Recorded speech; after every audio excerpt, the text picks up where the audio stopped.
Hey guys, so today we're going to be doing a ECUMaster Black to IS200 plug and play ECU. So let's get into it.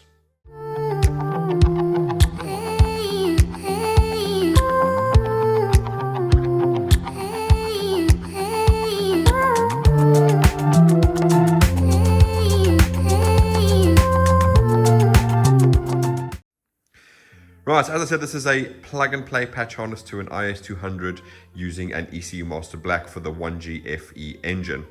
So again, it is just a patch harness in this case. So as you can see, we've got our ECU down here, little patch harness to our black box over there, which then interfaces with the 4 plugs from the 1G-FE engine.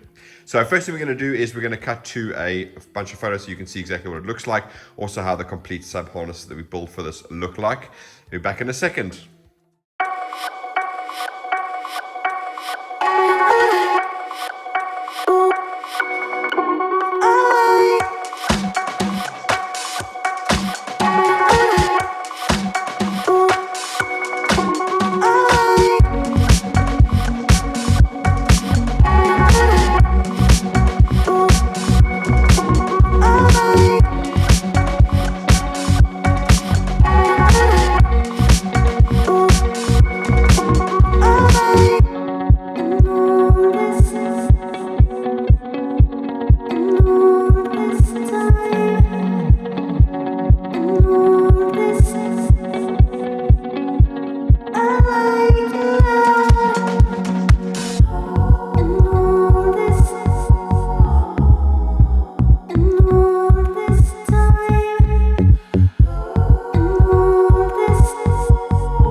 Right guys, so as you can see there, yeah, just a patch harness with a black box that interfaces with the IS200. Obviously that black box, the reason we designed that is because it doesn't just work with the 1G-FE, it works with a 1UZ-FE VVTi, it works with a GS300, 2JZ GE VVTi, and in Europe that's from 98 all the way to 2005.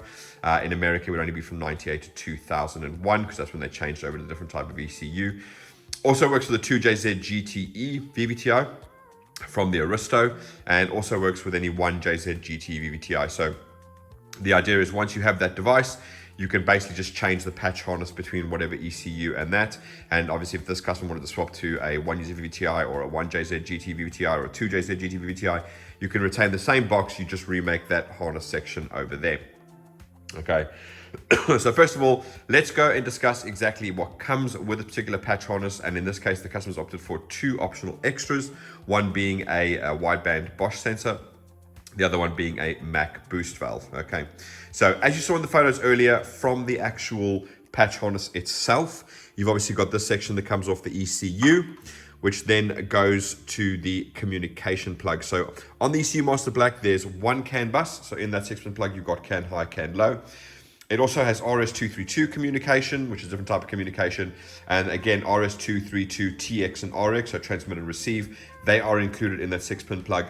There's also a 12 volt and a ground. Okay, so if you wanted to fit, say, an ECUMaster logger device in there, everything can be connected to that one plug. You don't have to worry about powers and grounds, etc. All included in there. Okay. Underneath here, we then have a MPX analog converter device. Obviously, you can't see it at the moment because it's going to be tucked away down in the bottom here. But obviously, you saw it in the photos that we did earlier. Okay. So again, that's just converting analog MPX signals so that the dash and everything can work as it should do. All right. Okay. So the other extra that we've got on here now, which is a new one that we're doing at the moment, and that is obviously for the coolant temperature. Now, obviously, on your 1G-FE, you have a single 2-wire coolant temperature sensor on the engine, okay?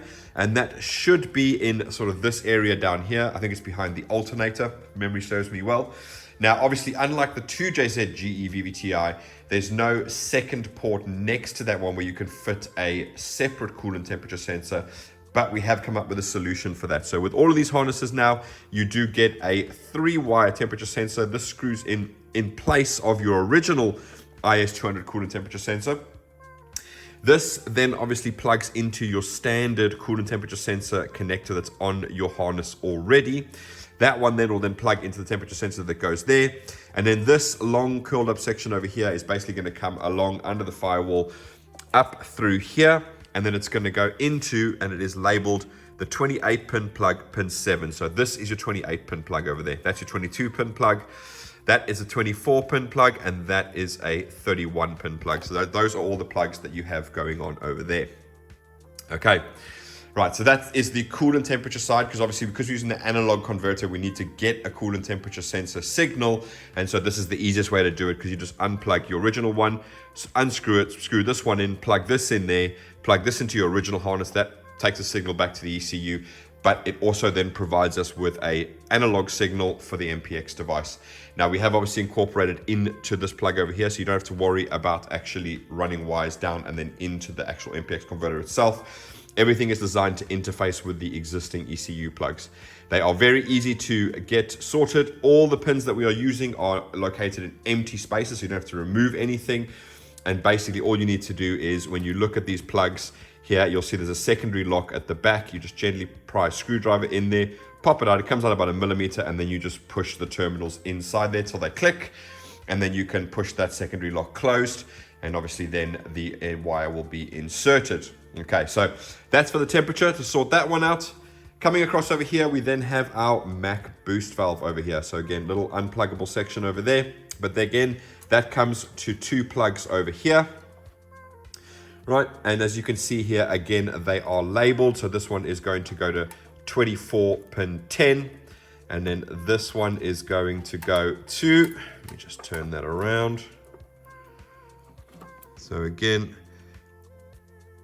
black pin 9. Okay, so basically with this one over here, we are interfacing with the actual engine harness plugs.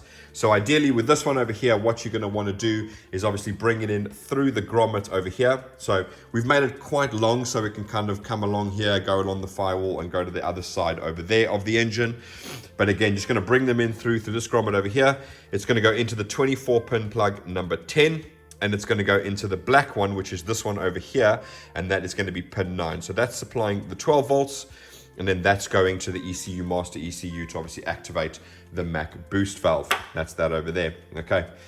Next up is going to be your wideband sensor.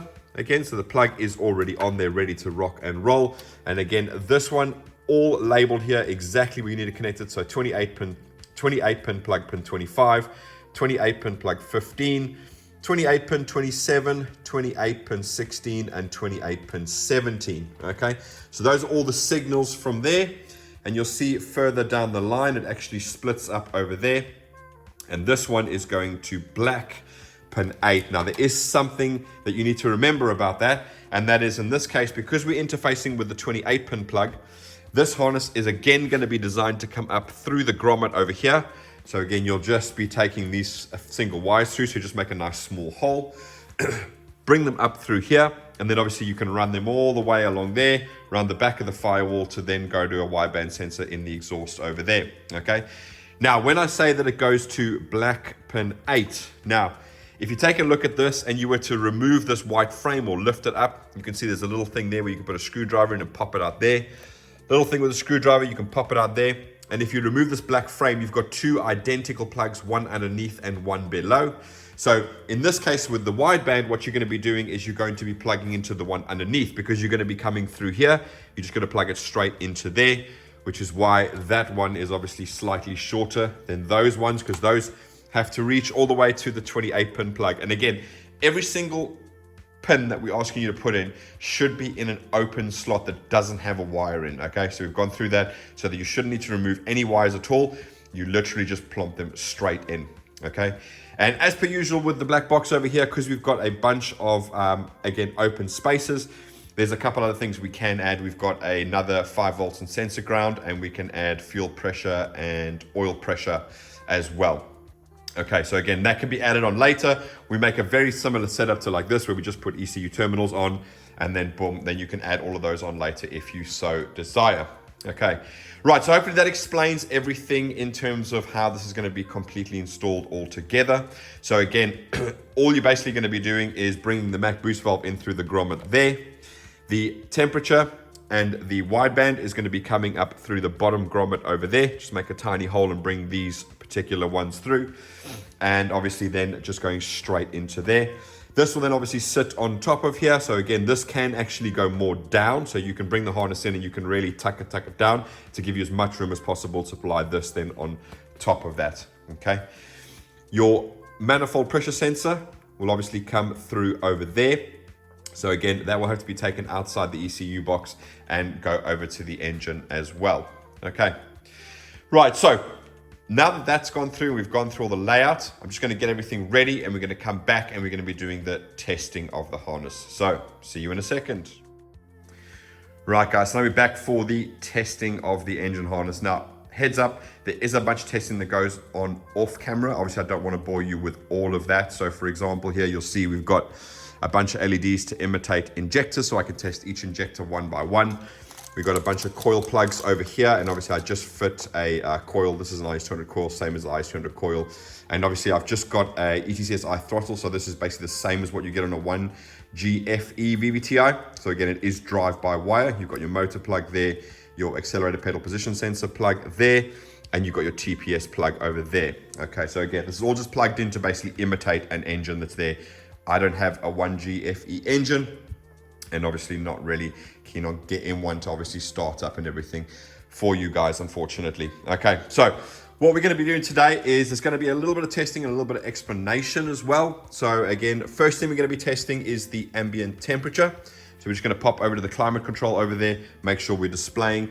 Remember with the analog MPX converter, it's just constantly displaying 18 degrees. It's not going to change. It's not going to go up and down. But obviously we just put the 18 degrees there so that it doesn't show the double lines or the E for the error, because obviously we are removing the IS200 ECU completely. It's not going to be in the car at all. We are going to look at the check engine light. So again, we're going to pop over to the dash over there, which we can see from here, and we're going to obviously see the check engine light coming on. Oil pressure.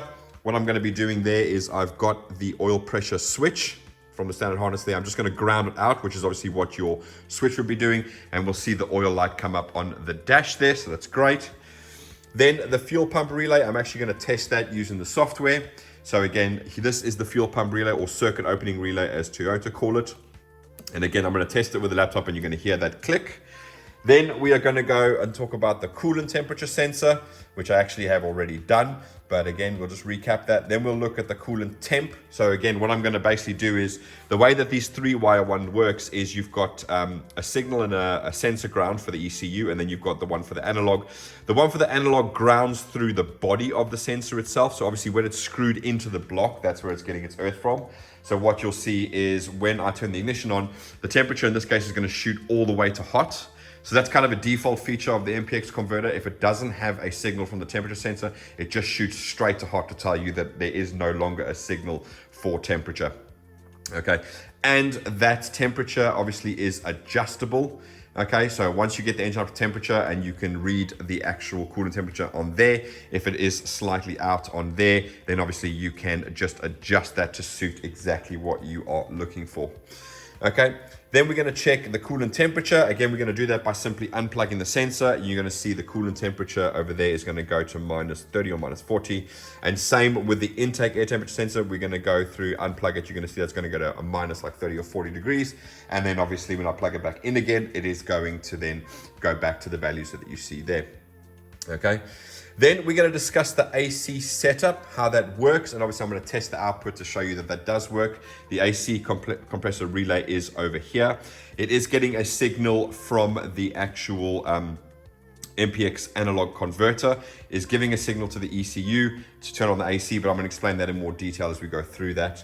Then we're going to look at the ACIS setup. We're going to explain exactly how that works. Then we're going to look at the TAC, and how I'm basically going to do that is I've got my little device here to imitate an RPM signal. We have our crank sensor, which is also called NE on Toyota diagrams, and G2, which is the cam sensor. So again, I put signals into both of those. I use the scope on the actual software to detect that both of them are correct. So crank is going to crank, cam is going to cam, and obviously we can use that to then look at the tacho gauge on the dash as well. Okay, so again, you don't need to use that little MPX converter device to convert it from a 4-cylinder to a 6-cylinder, because you have an aftermarket ECU. You can determine exactly how that signal comes out. Okay. And then lastly, we're going to do drive-by-wire. So basically, when I turn the ignition on, you're going to hear that the motor is obviously buzzing. But what I'm going to do is actually obviously turn the accelerator pedal, and you'll see the motor actually moving. Okay.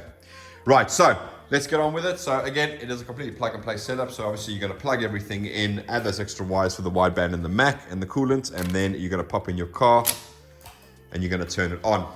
Right. Then we're going to pop around over here, and we're going to see that we are displaying 18 degrees. Perfect. So as I said, it's just going to constantly display 18 degrees. It's not going to change. It's just a way to get rid of the E or the 2 dashes that you normally get. Okay. Next up is check engine light. So you can see we have our check engine light up on the dash. So again, with ECUmaster, you can set when the check engine light comes on. So you can tell it to determine when particular sensors have failed. And the check engine light will come on like on a standard setup. Right, oil pressure. So at the moment, you can see we've got no oil pressure on our dash over there. And all I'm going to do now is simply ground out this wire for the oil.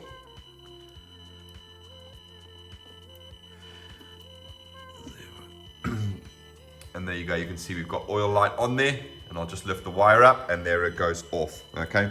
Now, sometimes I've seen other videos, we obviously do alternator light. But of course, in this case, the actual MPX converter will turn on the alternator light when the voltage drops below a certain value, so you don't need to worry about that. It is automatic. Obviously, I've got the battery charger on, so the voltage is quite high, and it's not dropping below that particular point. Right, next up is going to be fuel pump relay. Okay, so in this case, what we're going to do is we're going to go to Tools, we're going to go to Test Outputs, and from memory, I think it is Auxiliary 2.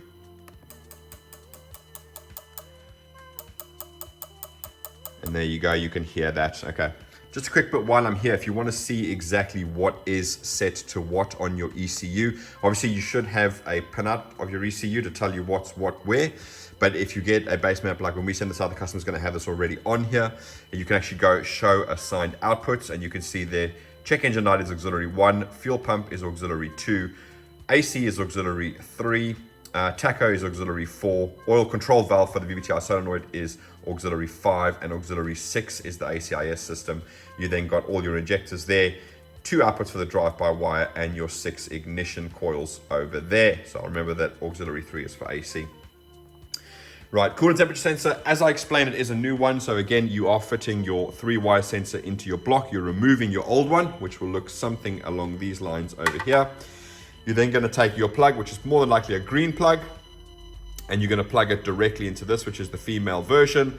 And of course, then you're going to plug this into the sensor that's in your block. Now, as I said, obviously, at the moment, you can see our coolant temperature is displaying full hot. And again, with these 3-wire sensors, all that's basically going to happen is when I take this and I ground it out onto the chassis, you're going to see that temperature has gone down. And if I let it go, you can see it goes up again. Okay. And as I said, down in there, in the particular device, there is a way to adjust that coolant temperature. So if it's not something you particularly like, we try our best to get it as accurate as possible here. But obviously, when you're sitting in the chair, obviously I'm doing it from this situation. So again, I'm not looking from your point of view. So probably the best thing you can do is obviously get it up to running temperature. Your fans are completely controlled via their own circuit. They're not controlled by the ECU, so they won't change. So you get up to temperature, let the fans come on and off twice. Take a look where it is. If it's not dead center, then you can adjust it. Just be warned that this has the same built-in, what I call buffer zone. So what I mean by that is that basically, because you don't want your coolant temperature sensor to go up and down, you know, dramatically. So let's say your fans kick in when it's like 98 and it brings it down to like 92. You don't want your coolant temperature gauge going up and down and up and down and up and down and up and down. What you'll notice when you adjust this is it'll kind of get to a central position. And as you adjust it more, it won't move, won't move, won't move, won't move, and then will move. Okay, so when you get to that thing, just kind of count, because it's a pot resistor that you can put a screwdriver in and just turn it.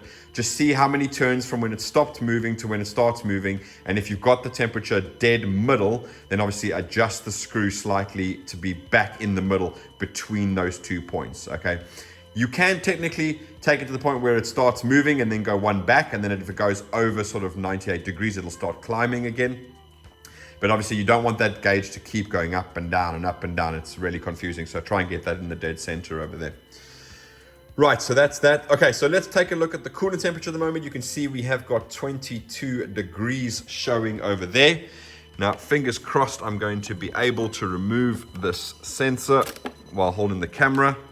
But you can see I've unplugged it there and it is now showing minus 30 degrees. And most importantly, on the coolant temperature sensor value. That's what I'm looking for to make sure that all the wires are correct. So there you go, we're back to 23 degrees. Right, now then, let's go and do the intake air temperature sensor. So again, this is obviously standard in your vehicle. And I'm just gonna see if I can unplug this. There you go. So that is unplugged. And you can see at the moment it's saying minus 30 degrees. I'm gonna plug that back in again.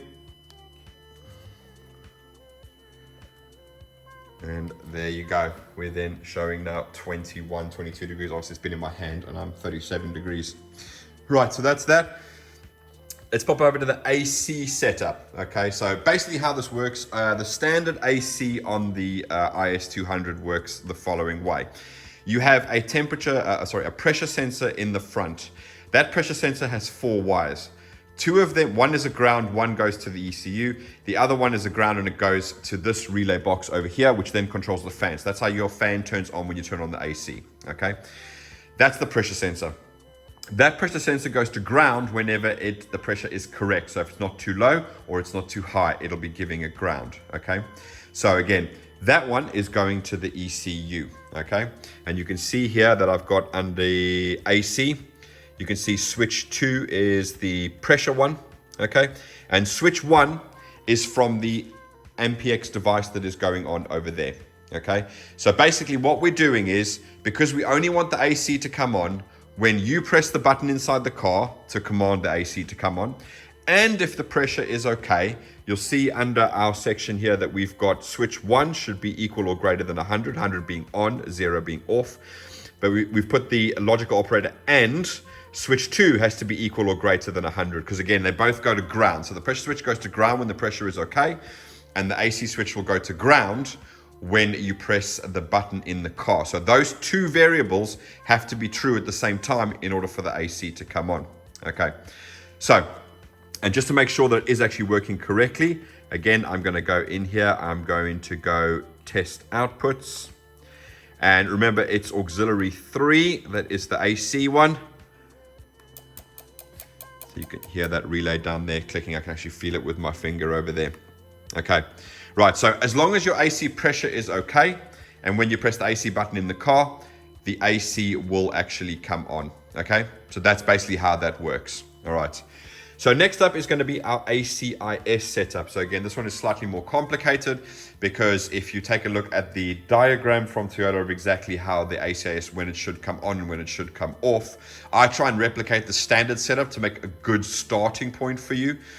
By no means does that make it like that is the only way to do it. When you are tuning your engine, you can play with that. But in order to replicate the standard setup, which is basically it needs to be on, okay, if it's when it's between 2,500 and 4,900 RPM, okay? So you can see the first variable is RPM is equal or greater than 2,500 with a hysteresis of 100. So in other words, when it comes on, it has to drop to 2,400 before it goes off again, okay? And it has to be equal or lower than 4,900. So that gives us our little slot over there, which basically means between 2,500 and 4,900 ACIS will be on, no matter the situation. Now, obviously, when you see the actual diagram, it looks like a Tetris block, little sort of the 3-way block, if you call it like that. So we need a third symbol, and that is OR, the virtual output 1. So virtual output 1 is going to be the TPS, okay? So the other variable with Toyota for the ACIS system is that the throttle position is below 60%. Okay, so again, we've set up a virtual parameter output for TPS is equal or lower than 60% with a hysteresis of 2. So if it gets above 60, it'll have to drop to 58 before it turns off again. Okay, obviously we've got no other variables at all. So in other words, the ACIS system will be on if, because we put an OR, the throttle TPS is below 60%, Otherwise, if it's between 2.5 and 4,900, irrespective of the throttle position, it will be on all the time. So you're creating that sort of area there. So there's 2.5, there's 4,900. So 0 to 2.5, if it's below 60%, it's on. Above 60%, it's off. Between 2,500 and 4,900, it's on all the time, irrespective of throttle position. After 4,900, it's only on when the throttle position is below 60%. Okay, so that's the variables, and that's why I said it's quite a complicated system to get set up in the ECU, but that is how we have done it to make the ACIS work correctly. Okay, right, so now we've got to do the tack. So again, what I'm going to basically be doing now is I am going to be imitating a signal from my little box over here that I use. And first thing I've got to do is get it into test mode. So if you bear with me a second, if you see my other videos with the Speedo, it's pretty much exactly the same device, just slightly altered. So I'm just going to quickly get that into test mode. Sorry about the camera angle. It's not going to be anything exciting.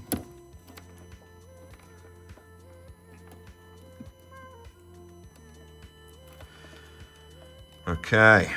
This is not the easiest thing with one set of hands, so bear with me.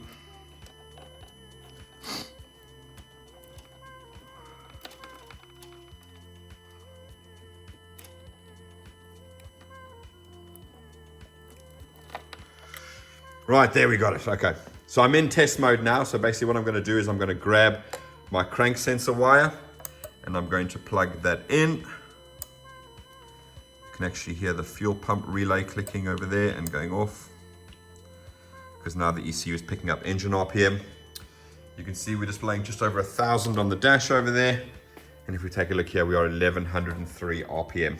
So that is perfect. Right, so let's get rid of that, unplug that. Right, so the last thing we're going to be testing is the drive-by-wire.